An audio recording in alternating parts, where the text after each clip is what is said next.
Welcome to the Deep Dive. This is where we take complex research, break it down, and give you the knowledge you need to be instantly informed.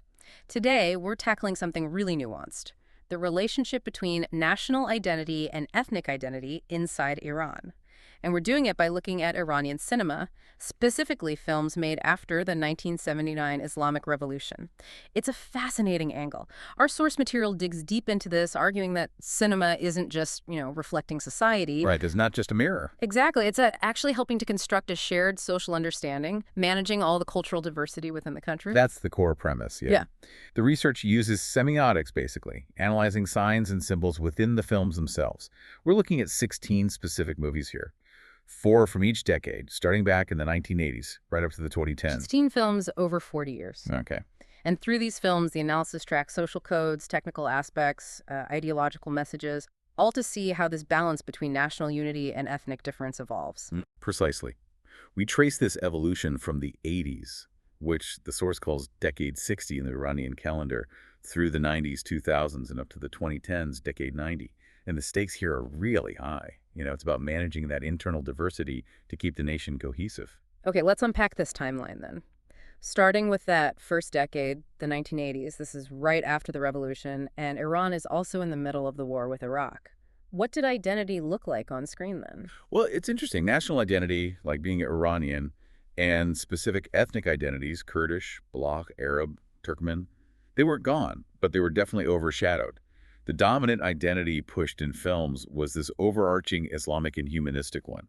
Islamic and humanistic. So what were the key themes there? Things like anti-imperialism, fighting against oppression, the source uses the term zomsetezi, and seeking justice. These ideas were meant to cut across all ethnic lines. So the message was kind of like, it doesn't matter what your ethnic background is. What matters is that we're united against injustice. Exactly. It created this sort of super ethnic ideal. Can you give us a film example? How did this play out visually? Sure. Take Dadshah from 1983. It features a Baloch character. Now, you might expect him to be fighting for Baloch rights against the central government, maybe. But no, the film frames him as fighting against U.S. imperialism and general oppression. He becomes a symbol of justice for everyone, not a separatist figure. Okay, so he's representing this bigger, shared struggle. Right. Or look at Bashu, The Little Stranger from 1987. A really famous film. It shows an Arab boy, Bashu, who's a refugee from the war zone in the south, being taken in and cared for by Galaki people in the north.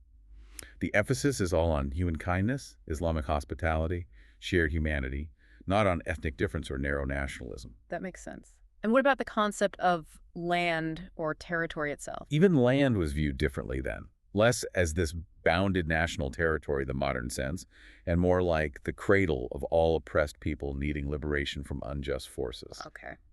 And language. Persian is the official language, but Iran has many others.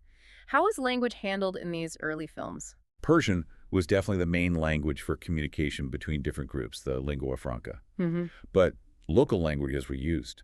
However, and this is a crucial point the analysis makes sometimes, the way non-Persian languages were used carried a subtle trace from the past, from the Pahlavi era. It could subtly link speaking a local language with being, maybe poorer, less educated, part of a lower social class. Wow. Okay. So even in films aiming for unity, there are these little visual or linguistic cues that maybe hinted at underlying social hierarchies. Potentially, yes. Yeah. Like a quiet foreshadowing of what was to come. Which brings us to the next phase. The war ends, the 1990s begin, the Reconstruction era. The source says the identity landscape changed dramatically. What happened? Yeah, it really shifted. That unified Islamic humanistic identity started to, it cracked. We begin to see nationalism rising, but it gets tangled up with social class. And ethnic identity starts getting associated, often visually, with things like backwardness, being on the margins, poverty. A complete flip from the super ethnic hero of the 80s. How did that happen so fast? It seems linked to the country turning inward after the war. The focus shifted to domestic issues, development, wealth, and cinema reflected that. Suddenly, the contrast wasn't between Iranians and external enemies, but between different kinds of Iranians, particularly between the center, Tehran, and the peripheries. So ethnicity became a sort of visual shorthand for what? Economic disadvantage? Pretty much. Look at a film like Diane Bach from 1993. It explicitly shows this dynamic. You have the modern, rich, Tehrani elite exploiting characters who represent ethnic groups like a Turkish character, who are portrayed as simpler, maybe morally gray. The center is modern, wealthy, savvy. The periphery is not. And Baron from 2000? Behran really highlights the plight of Afghan refugees, showing them as oppressed, marginalized, living in poverty. It starkly contrasts the underdeveloped areas, often populated by ethnic minorities or refugees, with the relative prosperity of Tehran. So the conflict being shown isn't just ethnic, it's deeply territorial and economic. Ethnic difference becomes the marker for that discrimination. Right. And I assume Persian culture gets elevated in this period. Absolutely. The films from this decade often highlight Persian poetry, literature, high culture, positioning it as the unifying, sophisticated national culture. Wow. Meanwhile, characters speaking local languages are often the ones depicted as lower status, less educated, while the Persian speakers are the modern, successful ones. Okay, so the 90s see this divergence, this stratification. Moving into the 2000s, the decade 80 in the Iranian calendar, the source says tensions escalated. Ethnic groups started pushing back. Yes, the 2000s saw things get more charged. You had the rise of a more overt Persian cultural nationalism, this idea that only Persian cultural elements were truly authentically Iranian. Right. This inevitably pushed other cultures further to the margins. And in response, you start seeing, both in society and reflected in film, ethnic groups demanding more recognition, more visibility. So how did films capture this pushback? What was the central conflict shown on screen? Ideologically, a key theme becomes the clash between traditional, often Islamic, ethics and the perceived materialism or hypocrisy of modern urban life. And often it's the ethnic characters who embody these traditional virtues fighting against this modern pathology. But it's complex. How so? Complex in what way? Well, take the poisonous mushroom from 2001.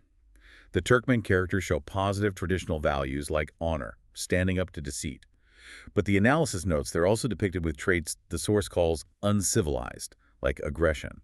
So it's not a simple good versus bad. A mixed portrayal. Exactly. And Gilagassam from 2004 visually hammers home the class divide.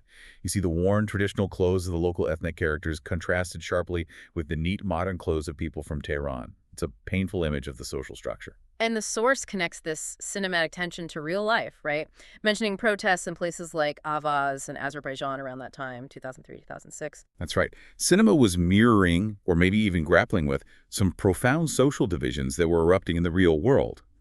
But it's important to note, the films generally use these ethnic differences less to stir up ethnic conflict itself and more to critique broader issues of injustice and discrimination, often stemming from those big economic and social factors affecting the whole country. So the underlying theme is still a kind of humanistic call for justice, like in the 80s, but now it's aimed squarely at internal inequalities and class divisions. Yes, precisely. The target of the critique shifted inward. Okay, so after 2 decades of growing divergence and tension, where do things stand in the most recent decade analyzed? The 2010s or decade 90? Does the analysis show any kind of healing, a move back towards unity? It does, actually. The analysis points to a really notable shift in the late 2010s towards convergence, towards an acceptance of cultural plurality, but within a strong Iranian national identity framework. Convergence. How? What's the dominant theme now? It seems to be about reestablishing unity by focusing on shared struggle again.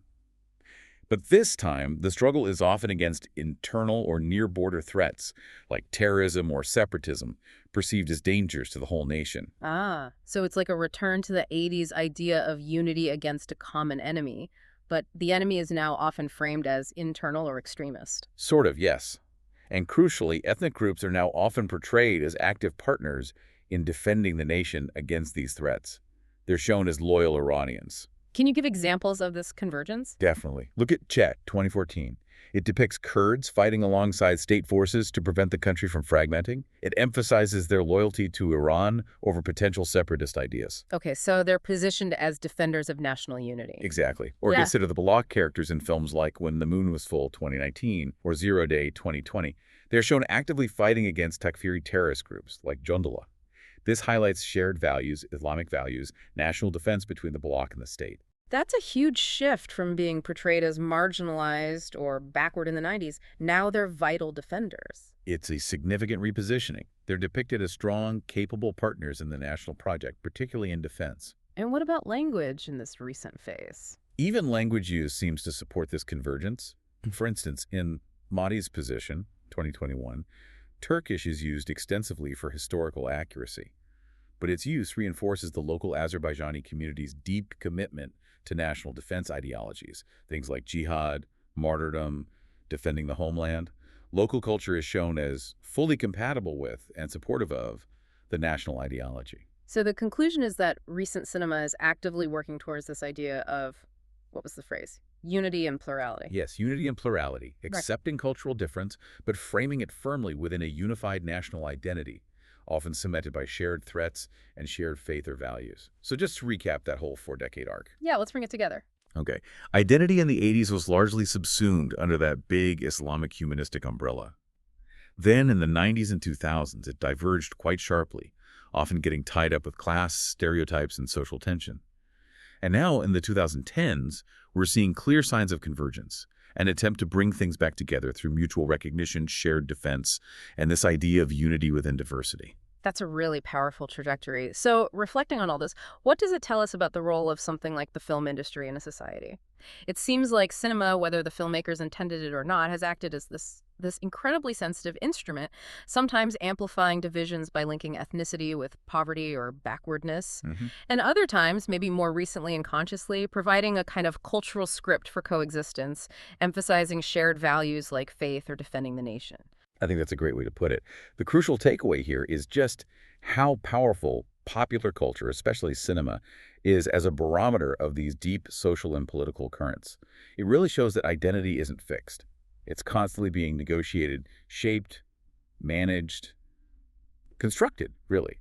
And film is clearly one of the key arenas where that happens. It really makes you think. If the visual language of cinema carries that much weight in either fracturing or unifying national identity, then for you, listening, maybe consider this. What other cultural forces think about social media, music, education, even sports, hold similar power today in shaping how people feel about national cohesion versus diversity? And maybe the tougher question, are those forces being used effectively, or are they perhaps pulling in different directions? Something to mull over.